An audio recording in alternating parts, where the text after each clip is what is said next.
মা বোনেরা যদি 5 ওয়াক্ত নামাজ সময় মতো আদায় করতে পারে, ওয়া সামাত শাহরাহা, আর রমজানের রোজা রাখতে পারে, ওয়া তাআত বালাহা, আর স্বামীর খেদমত করতে পারে, স্বামীর খেদমত করতে পারে, ওয়া হাসানাত ফারজা, মা বোনেরা যদি লজ্জাস্থানের হেফাজত করতে পারে, নবীজি রেখে রেখে বলেন এই 4 কাজ যেই মহিলা করতে পারবে তার জন্য আল্লাহ রাব্বুল আলামিন 8টা জান্নাতের গেট খুলে দিবেন। তাকে বলা হবে, ও মা, ও বোন, এই জান্নাতের 8টা দরজা খুলে দেওয়া হলো, যেই দরজা ইচ্ছা সেই দরজা দিয়ে প্রবেশ করো। আর জোরে কন্যা সুবহানাল্লাহ, আল্লাহু আকবার।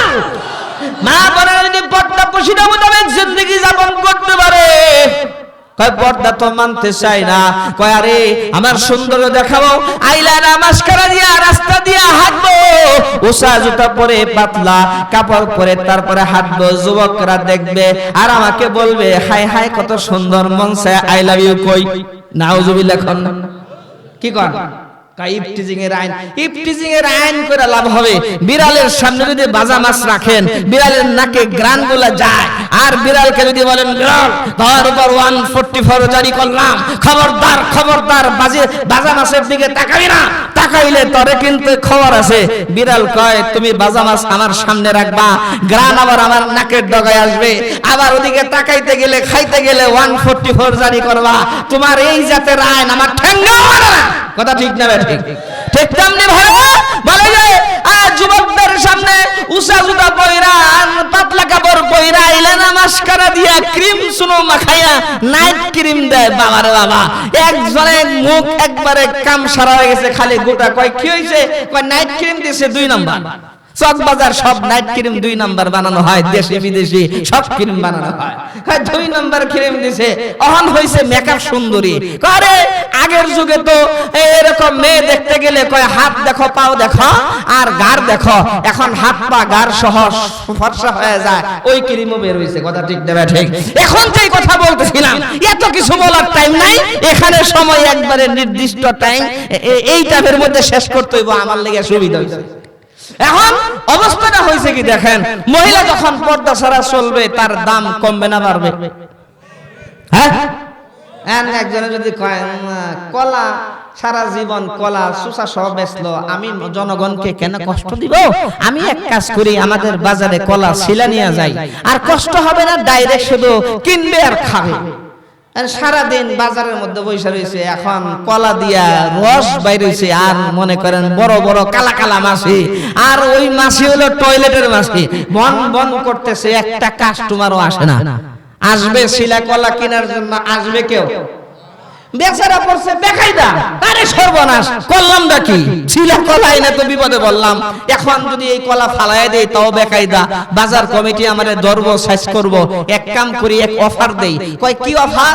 কো ভাই কে আসরে আমার কলার খরিদ্দার, একটা কলার পিছনে 1 টাকা করে পুরস্কার।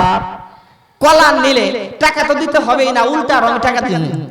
আমি তো বিপদে পড়ে গেছি, আর 100টা কলা আছে, 2 জন যুবক যায়, তাও তো 100 টাকা পাবো, চকে নিয়ে ফালাই দিবি। এখন মেয়েদের মা বাবারা মনে করেন পর্দা ছাড়া চললে একবারে মেকআপ টেকআপ করে চলবে, চুল খুলে চলবে, আর আমার মেয়ের দাম বাড়বে, আর আমার মেয়েকে পছন্দ করবে। অবস্থা হয় শিলা কলার মতো অবস্থা। অবশেষে কয় ও ভাই কে আসরে, কে আসরি আমার মেয়ের খরিদ্দার, আমার মেয়ের পিছনে হোন্ডা আর ফ্রিজ পুরস্কার। কথা ঠিক না? ঠিক। হ্যাঁ, আরেকজন পর্দা করে, মাদ্রাসায় পড়ে, পর্দা করে, খাস পর্দা করে, বা মাদ্রাসায় পড়েই না, স্কুল কলেজে পড়ে কিন্তু খাস পর্দা করে, বলে যে চেহারা ওরকম ভালো না, আর গায়ের কালারও শ্যামলা, এমন জায়গা থেকে বিয়ে আসছে, কিছু তো দিতে হয় না, যৌতুক তো দিতে হয় না, আরো উল্টা সাজাইয়া তারপরে নিয়ে যায়। জোরে কন্যা সুবহানাল্লাহ।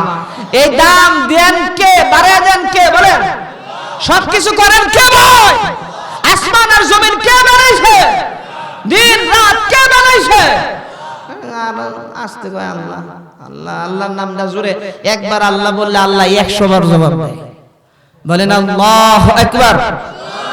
আচ্ছা মানুষ বলো দেখি রাত্র কেন কালো, সূর্য বলো কোথা হইতে পাইলো এত আলো রে, সূর্য বলো কোথা হইতে পাইলো এত আলো। ফুলগুলি নানান রঙের কেমন করে হয়, ফুলগুলি নানান রঙের কেমন করে হয়, পাতাগুলি সবুজ বটে ফুলের মতো নয় রে, পাতাগুলি সবুজ বটে ফুলের মতো নয়। দুধ কেন এত সাদা, মরিচ কেন জাল, আমগুলি পাকলে বলো কেমনে হয় তা লাল রে, আমগুলি পাকলে বলো কেমনে হয় তা লাল। পাখি কেন কয় না কথা,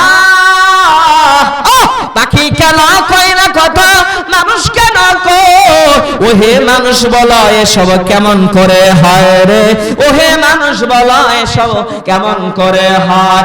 ডিমগুলি একই রকম পার্থক্য নেই মুঠে, সাদা কালো বাচ্চাগুলি কেমন করে ফুটে রে, সাদা কালো বাচ্চাগুলি কেমন করে ফুটে।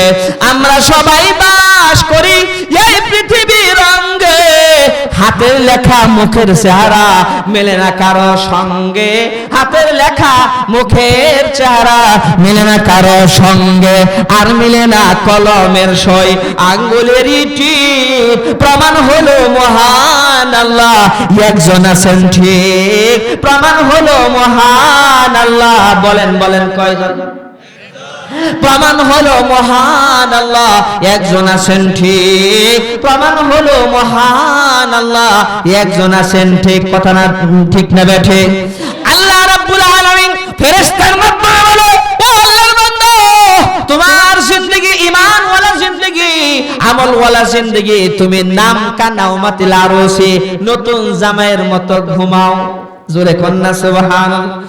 হাসরের মাঠে যেদিন ওঠে, হাসরের মাঠে দাঁড়াইয়া 7 শ্রেণীর মানুষকে আল্লাহ তাআলার আরশে আজিমের ছায়ার নিচে স্থান দিবেন। তার মধ্যে 1 নম্বর হইল ন্যায় নিষ্ঠাবান নেতা। ন্যায় নিষ্ঠাবান নেতা, নেতা যদি জালেম হয় তার শাস্তি ওরকম ভয়াবহ হবে। নেতা যদি ন্যায় নিষ্ঠাবান হয়, আল্লাহ নবী ঘোষণা দিয়েছেন, ও ন্যায় নিষ্ঠাবান নেতা শুনো শুনো, আমি নবীজি বলে গেলাম, তোমার জায়গা সাধারণ কোন জায়গা না। শুনো, তোমার জায়গা হলো আল্লাহ রাব্বুল আলামিনের আরশে আজিমের ছায়ার নিচে। ওয়াশাতুন নাসাফি ইবাদাতিল্লাহ, বুখারীর হাদিসের মধ্যে আসছে 2 নম্বর আরশে আজিমের ছায়ার নিচে স্থান পাবে ওই সমস্ত মানুষ, ওই সমস্ত যুবক, এই সমস্ত যুবক তাদের যৌবনকাল ইবাদতের মধ্যে কাটাবে। জোরে কন্না সুবহানাল্লাহ। ওয়ারাজুলুন কলবুহু মুআল্লাকুম বিল মাসাজিদি, আর ওই ব্যক্তি আল্লাহ পাকের আরশে আজিমের ছায়ার নিচে স্থান পাবে যার দিলটা মসজিদের সাথে ঝুলন্ত। বলে ফজরের নামাজ পড়ছি, কখন যোহরের টাইম হবে, যোহরের নামাজ পড়ছি কখন আসরের টাইম হবে, খালি পেরেশান পেরেশান, কখন মসজিদে যাব, কখন মসজিদে যাব। সাহাবায়ে কেরামদের অবস্থা এরকম ছিল, সাহাবায়ে কেরাম মসজিদে ঢুকলে সহজে আর বের হইতেন না। আর আমরা মসজিদে ঢুকবো সবার পরে আর বের হব সবার আগে। সাহাবায়ে কেরামদের কাছে, সাহাবায়ে কেরামদের বাড়িতে কোন লোক যদি আসতো, ছেলেকে জিজ্ঞেস করতো, মেয়েকে জিজ্ঞেস করতো, মা বাবা তোমার বাবা কই গেছে? কয় মসজিদে। আসবে কখন? কয় জানি না চাচা মিয়া। আর যদি জিজ্ঞেস করতো যে তোমার বাবা কোথায় গেছে? বাজারে। আসবে কখন? কয় বসেন এখনই চলে আসবে। সাহাবায়ে কেরাম বাজারে সময় কম দিতেন, মসজিদে সময় বেশি দিতেন। আর আমরা হয়ে গেছে উল্টা, আমরা মসজিদে সময় কম দেই, বাজারে সময়, দোকানের পারে সময় বেশি দেই। কথা ঠিক না ঠিক? আর একটু জোরে বলেন, কথা ঠিক না ঠিক? আল্লাহ রাব্বুল আলামিন ঈমানওয়ালাদেরকে আল্লাহ পাকের আরশে আজিমের ছায়ার নিচে স্থান দিয়ে বলবেন, ও ফেরেশতারা কোথায়? আসো, জান্নাতি দস্তরখানা বিছায়া দাও। জান্নাতি দস্তরখানা যখন বিছায়া দাও হবে, আল্লাহ তাআলা বলবেন, জান্নাত থেকে খাবার নিয়ে আসো। আরো জোরে, আরো জোরে। ও ফেরেশতারা জান্নাত থেকে খাবার নিয়ে আসো। আল্লাহ রাব্বুল আলামিনের আরশে আজিমের ছায়ার নিচে যখন দস্তরখানা বিছায় দেওয়া হবে, জান্নাতি দস্তরখানা বিছায় দেওয়া হইল, জান্নাতি খাবার পরিবেশন করা হইল, বলে যে খাবার এত মজা হবে, জান্নাতি এক একটা খাবার 70,000 রকমের মজা। সুবহানাল্লাহ। খাবার খায় আর গল্প করে, খাবার খায় আর গল্প করে, এমন গল্প, এমন খুশ গল্প। আমরা ছোট সময় দেখতাম ঈদের দিন, ঈদের দিন এত ছোট কে, তাড়াতাড়ি গেল কে? হ্যাঁ, ঈদের দিন 7 দিনের সমান হইতে পারলো না, ছোট সময়টা মনে মনে রাখ, এই 7 দিনের সময় হইতে পারলো না, এত তাড়াতাড়ি গেল। আসলে কি তাড়াতাড়ি গেছে নাকি আনন্দের ছুটে কোন দিক দিয়ে সময় গেছে? কথা ঠিক না ঠিক? আরো জোরে বলে। জান্নাতি খাবার ঈমানওয়ালারা যখন আল্লাহ পাকের আরশে আজিমের নিচে বৈশা খাবে, গল্প করবে, খাবার এত মজা হবে, এত খুশ গল্পে মেতে উঠবে, কোন দিক দিয়া 50,000 বছর চলে যাবে টেরও পাবে না। আর জোরে কম। ফেরেশতারা কয় হযরত আপনারা একটু উঠেন। কয় উঠে কই যাবো, এখানে না গল্প গুজব করতেছি, হাসরের মাঠ 50,000 বছরের সমান, একদিন 50,000 বছর হয়ে যাচ্ছে, এখনো পর্যন্ত হিসাব নিকাশ শুরু হচ্ছে না। এটা মুমিনদের জন্য মনে হবে, কিন্তু মুমিনের কাছে মনে হবে মাত্র না খাইতে বসলাম। বলেন খাওয়া দাওয়া যে মানুষ করে, আজকেও খানা খাইলাম আমরা, আমি মুয়াজ্জিন সাহেব, কই যান হযরত? আলমগীর ভাই আইসা বলে না। এখন দেখা গেছে যে খানা খাইতে সময় লাগে 15-20 মিনিট পড়তে গেলে, নাকি কোন? এমনও মানুষ খানা খায় 1 ঘন্টা বলে খাবার খায়, এরকম মানুষ এই এলাকায় আছে নাকি? আমি দেখছি 1 ঘন্টা বলে খাবার খায়, কি যে আল্লাহ জানে। ভাত মাখাইতে অবশেষে দেখা গেছে প্লেট শুকায় গেছে, আমাদের ভাত শুকায় যায়, অবস্থা দেখায় দেয়। তো খাবার খাওয়া, খানা খাওয়া বেশি সময় দেওয়া না চাই, এটা নিষেধ। বেশি সময় বলে খাবার খাওয়া না, আবার বেশি তাড়াহুড়াও না, মধ্যম পন্থায় খাবার খাওয়া, এটা হলো সুন্নাত। মধ্যম পন্থায় খাবার খাওয়া, বিসমিল্লাহি ওয়া আলা বারাকাতিল। তো বলতেছিলাম যে জান্নাতি খাবার খাইতে আর গল্প করতে করতে 50,000 বছর চলে গেছে। সুবহানাল্লাহ। কয় আসেন উঠেন। কয় কোথায় যাব? কয় জান্নাতে চলেন। জান্নাতের গেটের সামনে নিয়ে দেখে, গেটের সামনে একটা সুন্দর হাউস দেখা যায়, সুইমিং পুল, নদী মনে করেন, গোসল করার জন্য হাউস বা পুকুর মনে করেন, এত সুন্দর পানি, ডালিমের রসের মতো চকচকে পানি। আর জোরে কন্যা সুবহান। কয় এখানে একটু ডুব দেন, গোসল করেন। হ্যাঁ, এখানে ডুব দিব কেন, গোসল করব কেন? কয় ডুব দিয়েই দেখেন 120 বছরের দাদা, দাঁত একটাও নাই, চুল দাড়ি পেকে গেছে, চোখের ভ্রু পেকে গেছে, আর লাঠিতে ভর করে চলে, চামড়াগুলা ঘুষে গেছে, আর কালো সুটে জিম মারে। এরে যখন নাকি এখানে গোসল করাইছে, সে যখন ডুব মারছে, ডুব মাইরা উঠে দেখে, ইয়া আল্লাহ, আরে আমার চামড়া দেখি সাদা হয়ে গেছে। সুবহানাল্লাহ। আর জোরে কোন না? হ্যাঁ, চামড়া দেখি টাইট হয়ে গেল।